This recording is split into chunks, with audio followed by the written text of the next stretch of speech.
Hello, Tom. Hello, you're right. Stalking me again, aren't you? Yeah, I can't keep away. Well, I can't blame you, because look what I got. This particular Audi's come to us, a little bit of corrosion work for MOT, which customer very kindly brought here through Keith at Dialinks Audi, very famous Audi tuner that's close to us. He's very well known for these cars, so knows them like the back of his hand, and brought it here, and we've done the corrosion repairs on the offside front suspension. So we've had the wing off, we've done that. It's been into the paint shop, just finishing the paint shop, so I'm just checking it over before it goes back for its retest. This is a working car, so it's not a, you know, it's a car that the customer enjoys and uses. We've got a cassette, a Panasonic cassette player, which is absolutely right for this car. Yeah. That's important, you know, those period details. During the 90s and that, a lot of these were modified with sound systems, and this is actually has some door speakers and that in it. During that max power era, when we were all modifying these cars and making them better. So if you get some period upgrades from the 90s, it suits fine, you know, or if someone wants the absolute original radio from, I think this car's at 83, but okay. That's fine for me. Yeah, interesting, yeah. Ford shows little diff locks there in the forward drive system. It's a bit of a painter's nightmare to get it right. Right, yeah. But the effect is worth it. I mean, what a amazing in the sun here. Well, yeah, I don't think I've literally ever seen a car that's in that kind of colour. No. that kind of finish. Yeah. Yeah, it's really standout, and it actually suits the body shape, suits the LCD display as well, to have it in that colour. I've restored a few of these, often in red. Oh, okay, yeah. I just remember sort of like the sort of bright reds and bright blues. Yeah.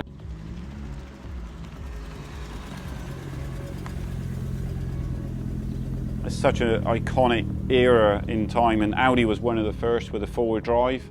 First forward drive, 5-cylinder, turbocharged. About 7 seconds to 60, about 137 miles an hour, a couple hundred horsepower. So not amazingly quick compared to even to like the Sierra Cosworth, which was about 6.5 seconds. However, this thing was infinitely tunable, and they took it rallying. It went rallying, Group B rallying, and as we know, had tremendous success, and the other manufacturers had to follow. The other manufacturers had to follow Audi. Audi was winning everything. We had Peugeot with the 205 T16, they produced that, which was probably the most successful Group B rally car. We had Ford that produced the RS200, which really wasn't even based on a road car, at least it was based on a road car, but the RS200, again, forward drive, turbo, engined, the amazing MG Metro 6R4, again, forward drive, mid-engined, and Renault followed with the Turbo 2. That was only rear wheel drive, so it wasn't quite as competitive. And then Lancia, of course, with the Stratos and that. So the dash in this is lovely, very 80s. Have you seen? Yeah. Have you seen what? It's an LCD. No. This dash. Do you want to have a look? Go on, let's have a look. It's so cool. Is it proper like authentic Knight Rider? I've heard rumours it looks a bit Knight Rider. It is again very 80s. New technology. Manufacturers playing. Vauxhall also ran an LCD display. LCD display also in the other new car at the time was a Maestro that came in with an LCD. That was actually a talking dash in that car. Oh right. They really were pushing what they thought the future was going to be. So. Well, that era very much was kind of like quite future looking. So I think that whole thing, wasn't it, about like Back to the Future in the movies and Star Wars and Star Trek. It was all kind of like these things about the future. And of course, then the sort of 30 years that followed, I don't think was very exciting, really. A lot of things weren't very future looking. They were landing people on the moon, weren't they? We were all going to go to Mars. Yeah, I agree, and then totally. It kind of all fizzled out. Whereas these cars were kind of, they were representative of that kind of like thought of where the world was going, wasn't it? You're absolutely right. They were like where the future was going. It was very sort of wow factor, and the manufacturers actually pulled back during the 90s. There was less of this turbo machinery, electronics in there. So actually, I think the world went back, and this was real exciting era of time. And these cars today on the classic scene are really important. The values are creeping up. Rarity is creeping up because many of them were scrapped and raced and rallied and bangered, and they weren't like the Astons and Jags. They weren't special enough to save. So I think the Audi Quattro has always kept a reasonable value, but the Sierra Cosworths, the Sapphire Cosworths, they went into banger territory. Couple grand would buy you one years ago. They were, you know, Peugeot 205s, hot hatch, amazing. But again, loads of them were raced and scrapped. The Renault 5 turbos, loads of them raced and scrapped. Those are also modified by the max power generation. So a lot of those, the originality of those original cars was lost. So what you're finding with the collector today, they want an unmolested car with low miles, well looked after. So when they come along, they do fetch very good money. Audi created the Quattro brand out of this, and they've run with it to this day. It's a very strong brand, the Quattro brand, and with good reason. I love the 80s graphics on the bottom of the doors. So many manufacturers did that with the graphics along the doors, you know, either turbo stickers or Audi put their rings on there. Mitsubishi was another one with turbo graphics down the doors of the Starion, which was their equivalent, the Starion back in the 80s. This was actually produced on a sort of bespoke production line. It was like a hand-built line, so these cars went down a different line to the mass ones, and the wheel arches and that are all sort of hand-built, and they built them into the body shell of the car, whereas a lot of manufacturers just put a plastic wheel arch as an extension. Audi actually flared the arches nicely, and I've got to say the design and styling suits it, absolutely suits it. And I like the smoked rear lights as well on the back of it. I think maybe part supply might be difficult on a few of the bits. So if you're going to buy one of these cars, you want to make sure it's as complete as can be.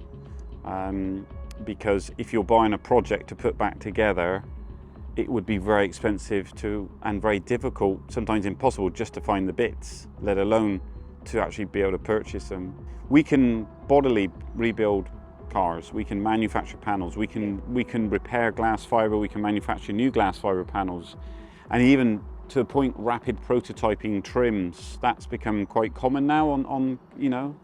But where your big problem is lights, you know, specific headlamps for Audis, 80s and this, yeah, they're a problem, especially if they're not in production, if the tooling's been lost for them. I think I mentioned to you before about interior trim of the 80s cars, where specific velour was manufactured with particular patterning. The seats in here, as you can see, they're part leather, part material, fabric. Yeah. We can replace the leather, but sewing into the fabric, if it's getting old and weak, you're going to struggle to get that Quattro branded material again. So it's turbocharged and fuel injected. So for its time, it's advanced. It's got a lot, you know, even when this car was launched, there were still plenty of carburetor cars in production. So fuel injection was coming in, but it wasn't mainstream. So what's interesting is the engine is over the center line of the front axle.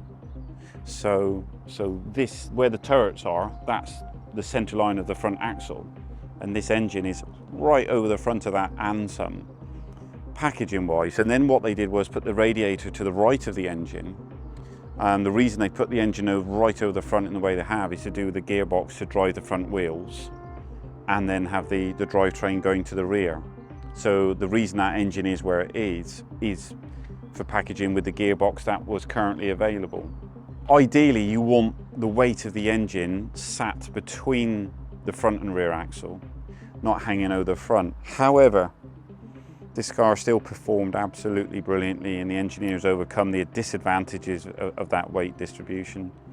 Based on the Audi 80, and in the late 70s, a chassis designer by the name of Jörg Bessinger was interested in the ability of a four-wheel drive Volkswagen vehicle, caught his attention how well it performed in the snow. So he was mooting the idea that they should develop a four-wheel drive system just because of capability in difficult conditions. And that's how it sort of started. And of course it adapted very well into motorsport. We got to finish some work on this. It's not completed yet. We've got to finish the paint work and some trims and that, and then do a final test drive before it goes back for MOT. And it's interesting how these now are seen as modern classics. The values are starting to increase. Certainly they're very rare, and people, you know, they're iconic cars. People want want to own one again, or always wanted to own one when it was a poster car, and now they can, settle down. Maybe the children leaving home, and they want that car that they couldn't afford when they were teenagers. So it's certainly a movement, and the turbo machinery, it's a genre that I don't want to be rose-tinted glasses about it, but it was a special age, and eventually the insurers, because the cars started to get stolen a lot and started causing troubles, and they were being stolen and set on fire, and there's lots of accidents, and insurance premiums went through the roof, and then manufacturers actually started to soften their cars. So the RS Turbo was never replaced. The Escort Cosworth was one of the last, but manufacturers stopped making turbo terrors. Renault 5 GT Turbo stopped. They replaced it with the Clio Williams, and they toned everything down. And actually during the 90s, things went quite quiet, especially from the European manufacturers. It kind of got picked up by the Japanese. So Subaru, Mitsubishi in the 90s, they started bringing out their turbo kit, with the Lancer. We got the Supra, and then you sort of roll into the Fast and Furious era of cars. Most people want an original version of it, and many were modified, crashed. So to find an original one, unmolested, without too many miles, it's not been crashed, rallied, taken to pieces, without a cracked dashboard, yeah, they're not easy to come by. So that's actually pushing values up in the car collectors. So, and they're joining car collections now. You've got E-Types and Aston sat beside an Audi Quattro and a Sierra Cosworth quite comfortably. And a lot of the coffee meets now is, a lot of these cars turning up to the Caffeine and Machine, places like that, where they have coffee mornings, and people always want to come over and chat to you if you're driving one of these.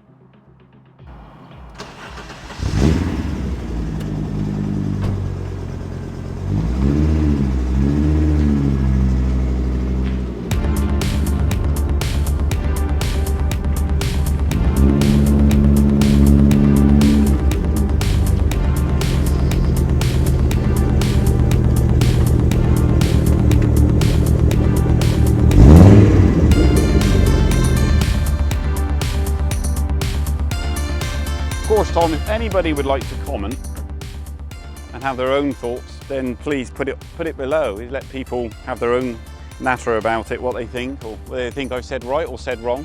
Join in the conversation. But I love these cars, absolutely love them. I'm really glad that we have them, and I'm really glad that we see a few of them here for restoration and repair. They're one of a kind, really.